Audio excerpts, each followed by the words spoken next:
Film ini berfokus pada seorang wanita bernama Samantha Cain, seorang ibu rumah tangga yang feminim sekaligus guru di sebuah sekolah dasar. Namun di balik kehidupannya yang terlihat biasa, Samantha mengalami amnesia selama 8 tahun terakhir. Dan bahkan ia sama sekali tak bisa mengingat nama aslinya maupun usianya. Fully grown, wearing clothes I don't remember buying. I believe it to look at me, but I was born only 8 years ago.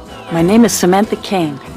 At least I think it. Kini Samantha telah menikah dengan seorang pria baik dan memiliki seorang putri bernama Caitlin Cain. Namun ia sendiri tak mengetahui siapa ayah dari putrinya tersebut lantaran saat Samantha ditemukan 8 tahun yang lalu, ia tengah dalam keadaan mengandung 2 bulan.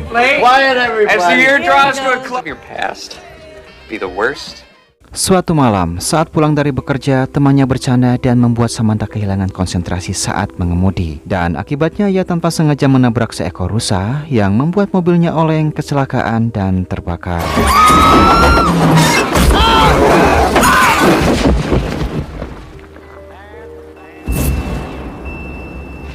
Samantha yang masih sadar segera keluar dari mobil tersebut, lalu melihat rusa tadi yang tengah dalam keadaan sekarat, dan secara tak terduga ia pun segera membunuhnya dengan tangannya sendiri, sebelum akhirnya ia kembali jatuh dan tak sadarkan diri.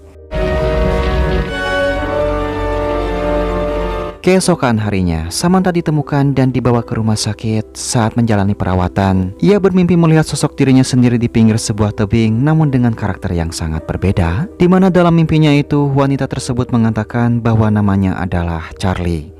I want a cigarette. It's Charlie, by the way. Sejak kejadian kecelakaan itu, Samantha mulai menunjukkan perilaku yang aneh dan tidak biasa. Ia menjadi jauh lebih cepat, bahkan saat melakukan hal-hal sepele seperti memotong sayuran di dapur. Bahkan ia juga tanpa sadar melempar pisau dengan sangat presisi ke arah dinding, membuat suami dan putrinya merasa ketakutan. Begitupun dengan Samantha sendiri yang tampak merasa heran betapa tidak normalnya tindakannya itu.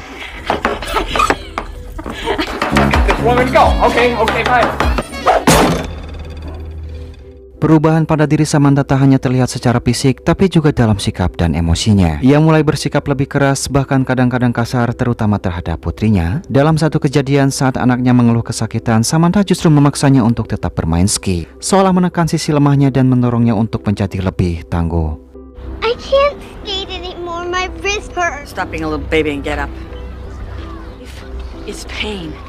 Get used to it. Sementara itu di tempat lain terlihat seorang detektif bernama Mitch Hennessy. Samantha menyewa Mitch dengan biaya yang murah untuk menyelidiki masa lalunya, mencoba menemukan potongan-potongan identitasnya yang hilang akibat amnesia. Meskipun awalnya kasus ini tampak seperti jalan buntu, namun Mitch tetap melanjutkan pencarian kliennya tersebut. Name Samantha Cain on it. Tried to use it at Nordstrom's. He just died and one of her asshole grandkids found a credit card. Beberapa lama kemudian, akhirnya Mitch menemukan petunjuk penting 8 tahun yang lalu. Seorang wanita dengan ciri-ciri mirip Samantha diketahui pernah menginap di sebuah hotel, dan dari data yang ditemukan, wanita itu sempat menyatakan bahwa ia akan segera bertunangan dengan seseorang. Namun yang mengejutkan, tak lama setelah pengumuman itu, wanita tersebut tiba-tiba menghilang tanpa jejak. Tell Miss Cain I'm coming to see her tonight. Sementara di dalam sebuah penjara, seorang narapidana bernama Jack terlihat sedang menonton televisi. Saat itu, sebuah berita menampilkan cuplikan singkat tentang Samantha Cain, dan begitu melihat wajah wanita itu di layar, ekspresi Jack langsung berubah drastis. Ia terlihat sangat marah melihat Samantha dalam cuplikan video tersebut, dan memutuskan untuk segera kabur dari dalam penjara. Especially the young and the young at heart. It's impossible! Tak lama kemudian, seorang pria bernama Timothy menerima telepon dan mendapat kabar tentang pelarian Jack yang diduga terjadi setelah ia melihat Charlie masih hidup. Hal ini membuat atasan mereka yang bernama Deathless merasa tidak tenang dan terancam. Rupanya Jack berniat menyerang Samantha seorang diri dan memanggilnya dengan sebutan Charlie. Ia datang secara tiba-tiba dan mencoba menghabisi Samantha dengan senapan yang dibawanya.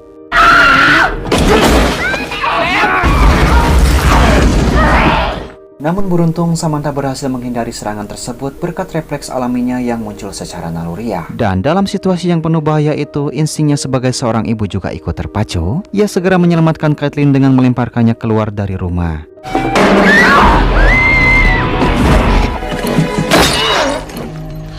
Tanpa disadari, kemampuan bertarung yang selama ini terkubur dalam dirinya kembali muncul. Dengan gerakan cepat, Samantha berhasil mengalahkan Jack meskipun serangan itu datang secara mengejutkan dan penuh kekerasan.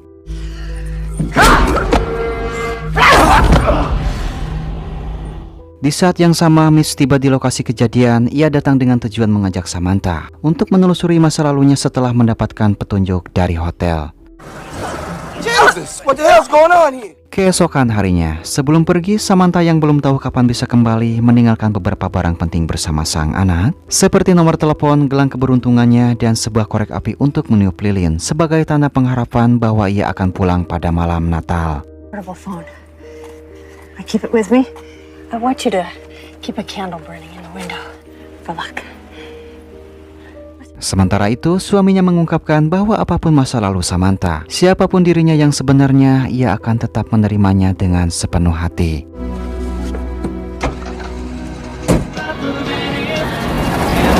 Dalam perjalanan, Samantha membongkar koper yang sebelumnya ditemukan Mitch di hotel. Di dalamnya, ia menemukan beberapa kartu undangan pertunangan dengan seorang pria bernama Luke, sehingga saat itu Mitch pun memutuskan untuk membawa Samantha menemui calon tunangannya di masa lalu. Charlie was my name in the dream. Tak lama setelah itu, Samantha juga menemukan sebuah buku catatan yang bertuliskan nama Charlie, nama yang pernah muncul dalam mimpinya. Dan bersamaan dengan itu, ia menemukan informasi tentang seorang pria bernama Nathan. Merasa penasaran, Samantha segera menelpon pria tersebut. Begitu mendengar suara Samantha, Nathan tampak sangat terkejut. Karena ia meyakini bahwa wanita dalam telepon itu telah meninggal dunia, Nathan menjelaskan bahwa nama asli Samantha adalah Charlie Elizabeth Baltimore. Charlene Elizabeth Baltimore. Chapter.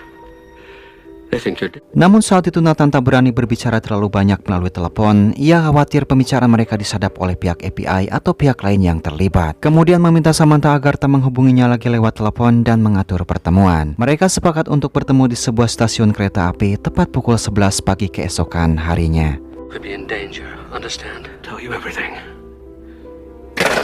Lanjut di malam harinya, mereka pun menginap di sebuah hotel kecil dan sesampainya di sana, Samantha kembali membongkar koper miliknya untuk mencari petunjuk tambahan. Saat menggeledah lebih dalam, ia menemukan sebuah senjata rakitan tersembunyi di antara barang-barangnya. Dan tanpa ragu sedikit pun, ia langsung merakit senjata tersebut dengan cepat dan tepat, menunjukkan keahliannya yang selama ini tidak ia sadari sepenuhnya.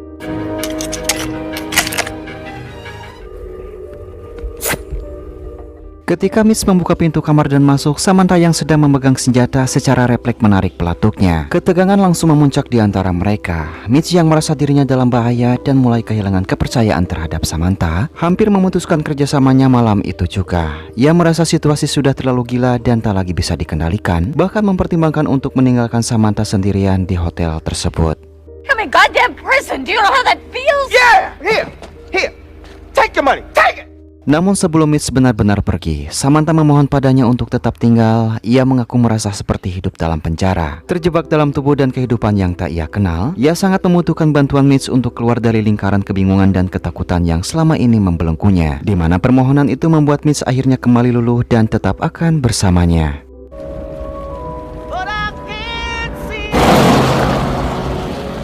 Keesokan harinya, Mitch memutuskan untuk tetap mengantarkan Samantha ke stasiun sesuai janji mereka sebelumnya. Namun mereka tiba di sana jauh lebih awal dari waktu yang dijanjikan, dan hal ini membuat Mitch merasa ada sesuatu yang janggal. Dan tanpa sepengetahuan mereka, Timothy sudah berada di sekitar lokasi. Ia mulai mendekat secara diam-diam untuk memastikan apakah wanita yang duduk di kafe itu benar-benar Charlie, dan apakah wanita ini mengenalnya. Setelah memastikan hal tersebut, Timothy langsung memerintahkan rekannya untuk bersiap menyerang. Dan di saat yang sama, seorang pria tua tiba-tiba muncul di dalam kafe dengan Samantha yang sempat mengira bahwa pria itu adalah Nathan. Namun nalurinya segera merasa ada yang tak beres. Ketegangan pun memuncak hingga akhirnya baku tembak pun pecah secara tiba-tiba. Let's go, Miss Kane. We gotta get to the car. This way, this way.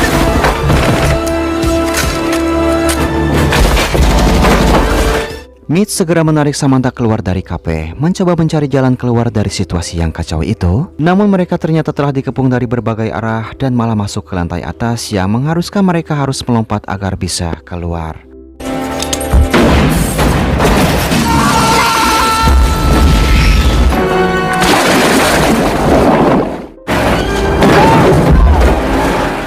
Tak lama setelah itu, Nathan pun muncul dan membantu mereka kabur dari lokasi kejadian. Dalam perjalanan, Nathan mulai mengungkapkan kebenaran tentang siapa sebenarnya Samantha. Ia menjelaskan bahwa nama aslinya adalah Charlene Elizabeth Baltimore, dan ia dulunya adalah seorang agen FBI yang bekerja untuk pemerintah Amerika Serikat. Nathan juga mengaku bahwa dialah orang yang dulu melatih Charlie hingga menjadi agen yang sangat terampil. I trained you. An assassin working for the United States government. Samantha Kane. No, forget it. 8 tahun yang lalu, Charlie ditugaskan untuk menangkap seorang penjual amunisi ilegal bernama Deadless bersama rekannya Timothy. Namun misi itu gagal total, Charlie menghilang dan diduga telah tewas, dan kini Deadless telah mengetahui bahwa Charlie masih hidup. Tentunya ia akan berusaha untuk kembali membalas dendam. Watching the hospitals. We must stay away. Understand? Deadless is aware of your resurrection. Di sini Nathan meminta Charlie untuk meninggalkan kehidupan barunya sebagai Samantha dan kembali menyelesaikan misi yang tertunda. Namun alih-alih langsung mempercayainya, Samantha dan Mitch mulai mencurigai bahwa Nathan mungkin sedang menjebak mereka. Kecurigaan itu membuat keduanya menyerang Nathan terlebih dahulu dan melarikan diri dari tempat tersebut secepat mungkin. Get in the car now! Any of that crap they got set back there? Tak lama kemudian, keduanya akhirnya tiba di alamat yang tertera pada kartu undangan dan bertemu dengan seorang pria bernama Luke. Saat itu Charlie bersama Luke berusaha menggali lebih dalam ingatannya tentang masa lalu dengan harapan bisa menemukan potongan informasi yang hilang selama 8 tahun ke belakang. Sementara itu Mitch mengawasi mereka dari kejauhan. Tanpa diduga, Nathan berhasil menyusul mereka. Ia muncul secara tiba-tiba dan menanyakan apa yang sebenarnya sedang dilakukan oleh Charlie. Kemudian Mitch mencoba menjelaskan tentang pertunangannya di masa lalu. Namun Nathan mengatakan bahwa pertunangan itu tak benar-benar terjadi, lantaran semua itu hanyalah bagian dari sebuah kode rahasia. Dan hal yang paling mengejutkan yaitu pria yang berbicara dengan Charlie adalah Deadless sendiri, musuh lama Charlie. He's a hard target, yes. That's why she knows personal things about it. And the word engage means she's locked onto. Nathan dan Mitch berusaha memberitahu Charlie, namun mereka terlambat. Deadless berhasil melumpuhkan Charlie, lalu membawanya ke sebuah lokasi terpencil, kemudian mengikatnya pada sebuah kincir air.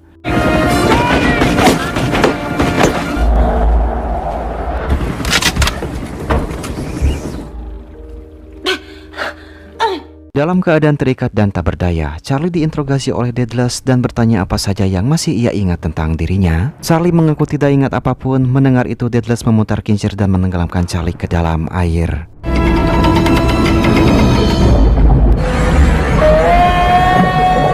Ternyata di dalam air, Nathan telah tewas ditenggelamkan terlebih dahulu, yang membuat Charlie merasa kaget. Setelah itu Deadless menarik kembali tubuh Charlie dan bertanya siapa saja yang tahu identitas dan keberadaan dirinya. Namun Charlie tetap bersikeras bahwa ia sama sekali tidak tahu apa-apa. Namun Deadless tidak percaya dan kembali menenggelamkannya untuk kedua kalinya. Dan disinilah kenangan lama Charlie mulai kembali. Ia mengingat kejadian di masa lalu, di mana Timothy pernah mengutus Jack untuk menghabisinya di sebuah tebing pinggir laut. Dan dalam kejadian itu, Charlie sempat berhasil melawan dan menusuk mata Jack sebelum mencoba melarikan diri. Sayangnya Jack berhasil menembaknya dan tubuhnya jatuh ke laut, yang kemudian menyebabkan ia kehilangan ingatannya selama bertahun-tahun.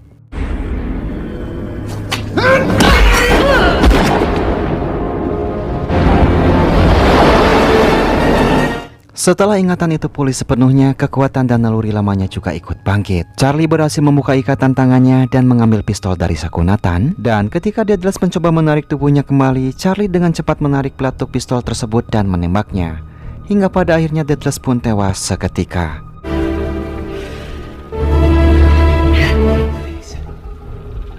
Who's Samantha? Sementara itu Mitch sedang berada di ruang bawah tanah dan mengalami penyiksaan hebat oleh anak buah Deadless. Ia sempat mengira jika Charlie telah dibunuh dan bahwa semua harapan telah hilang. Namun Charlie muncul secara tiba-tiba dan menyelamatkan dirinya.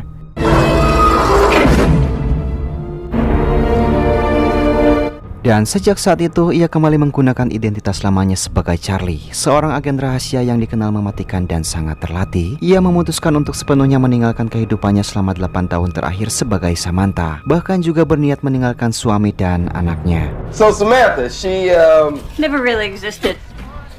I can't even say that with a straight.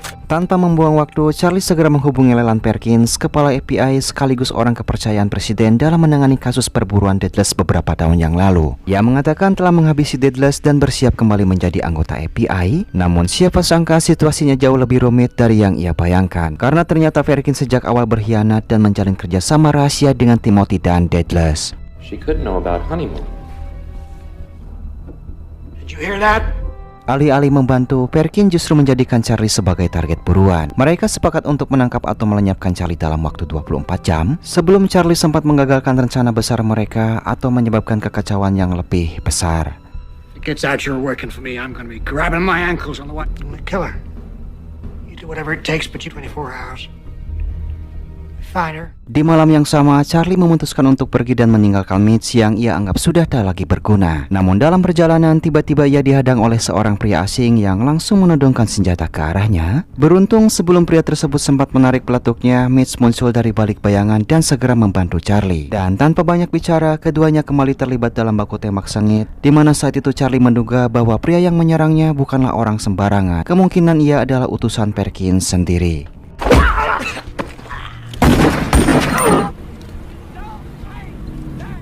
Charlie yang merasa keamanannya semakin terancam memutuskan untuk meninggalkan kota dan melarikan diri ke luar negeri. Namun sebelum itu, ia harus mengambil kunci penyimpanan uang terlebih dahulu dan langsung diantar oleh Mitch untuk menuju ke rumah keluarganya. Need a fake passport and I need money. Lots of it. I'm leaving the country, Mitch. Di sini Charlie yang tidak ingin keberadaannya diketahui siapapun, termasuk oleh suaminya, masuk ke dalam rumah dengan diam-diam. Dan di dalam ia memeriksa satu persatu bagian rumah, mencari tempat di mana ia dulu menyimpan kunci tersebut. Namun tak disangka kunci yang ia cari ternyata adalah gelang keberuntungan yang pernah ia titipkan pada sang anak beberapa waktu yang lalu. Dan dari kejauhan Charlie melihat anak dan suaminya tampak begitu damai. Hal itu membuat hatinya merasa dilema.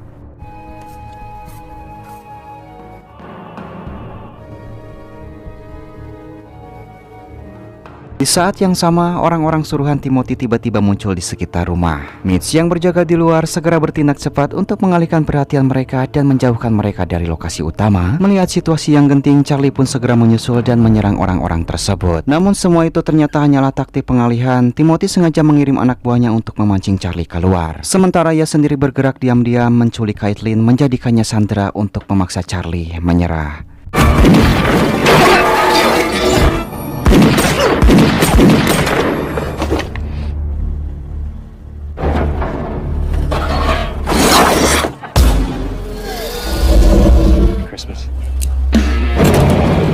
Timothy menelepon Charlie dan memberinya ancaman. Jika ia ingin putrinya selamat, maka ia harus segera menemuinya. Dan tanpa membuang waktu, Charlie bergegas menuju kantor terdekat untuk melacak lokasi panggilan tersebut. Dari pelacakan itu, ia menemukan bahwa telepon berasal dari air terjun Niagara. Tempat yang tak asing baginya karena pernah menjadi lokasi misi rahasia yang ia jalankan di masa lalu bernama Operasi Bulan Madu. Dan langsung pergi untuk segera menuju ke sana.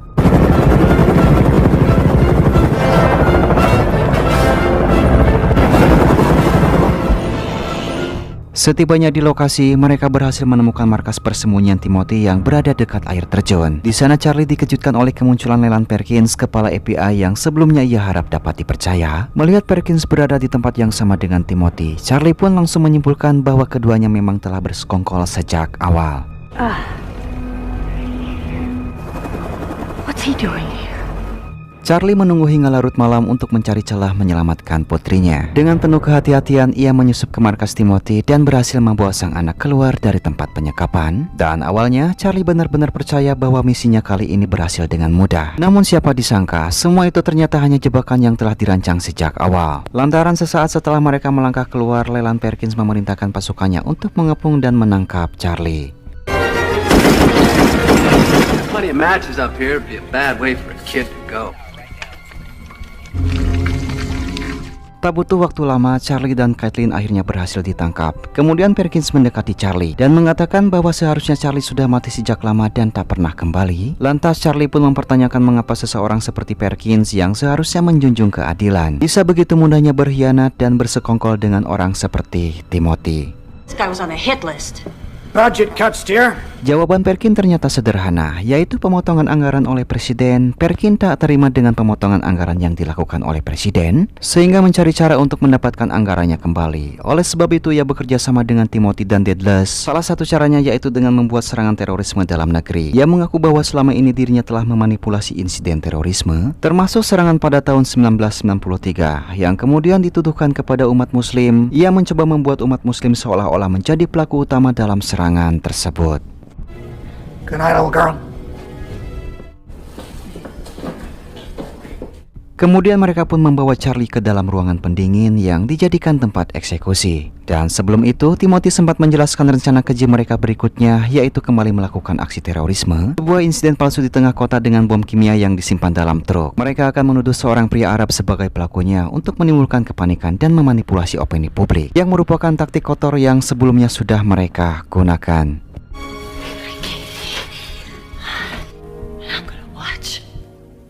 die screaming. Sesaat setelah pintu ruang pendingin dikunci, Charlie melubangi lantai di bawahnya untuk mencari jalan keluar. Sementara itu di luar, Timothy bersiap mengirim bom kimia dalam sebuah truk ke pusat kota dengan waktu hitung mundur 30 menit ke depan.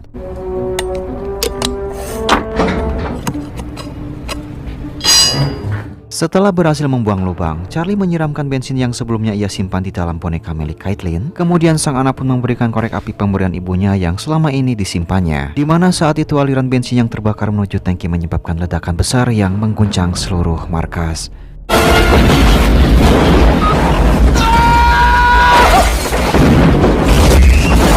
Di saat yang sama, Mitch yang hampir dibunuh oleh Timothy tiba-tiba terlempar keluar akibat ledakan. Sedangkan Charlie sendiri segera membawa sang anak keluar dari reruntuhan. Namun saat Charlie sibuk menghadapi anak buah Timothy, Caitlin malah diam-diam masuk ke dalam truk untuk bersembunyi. Mitch yang melihat hal itu, ia pun mencoba menyelamatkan Caitlin, tapi justru diserang dari segala arah hingga akhirnya harus tertembak.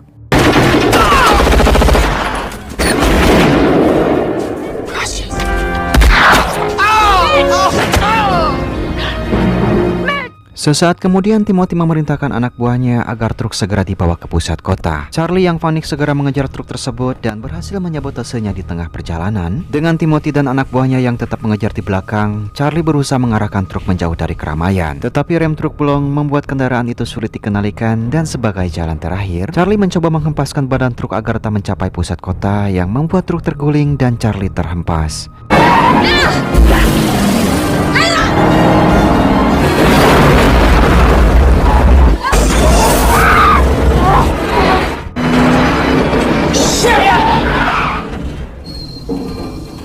Charlie mencoba untuk bangkit, tapi Timothy malah datang menyerangnya. Pertarungan sengit pun kembali terjadi yang membuat Charlie tertembak di bagian dada.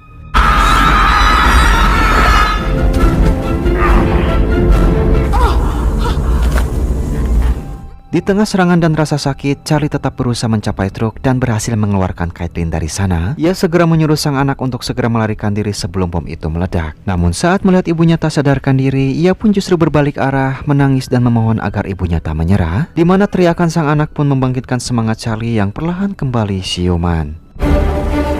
It's okay. Stop being a little baby. It's a negative. Orders are to stand down until notified. Don't you die. You get up now. You stand up right this minute, Bobby. You just get used to it. Sementara itu para petugas sudah tiba di lokasi. Namun tak ada satupun yang berani mendekat karena bom hampir meledak. Dan dengan kekuatan terakhirnya, Charlie mencoba untuk meminta bantuan melalui radio. Mendengar hal itu, Mitch yang terluka parah segera datang untuk membantu. Begitupun dengan Charlie segera mengangkat Caitlin dan memasukkannya ke dalam mobil.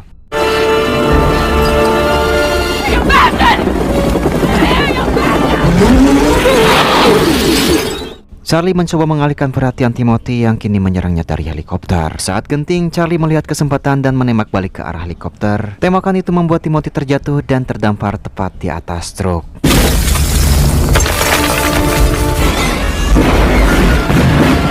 Kemudian Charlie naik ke mobil bersama Mitch dan Caitlin. Lalu mereka melarikan diri tepat sebelum ledakan besar menghancurkan lokasi tersebut. Meskipun mengalami luka parah, namun ketiganya akhirnya bisa berhasil selamat.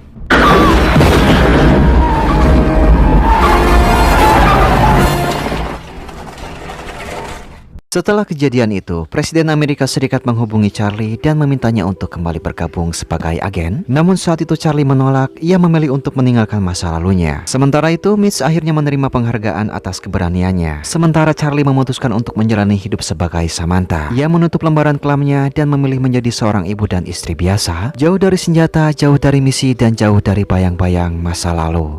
Lalu film pun tamat.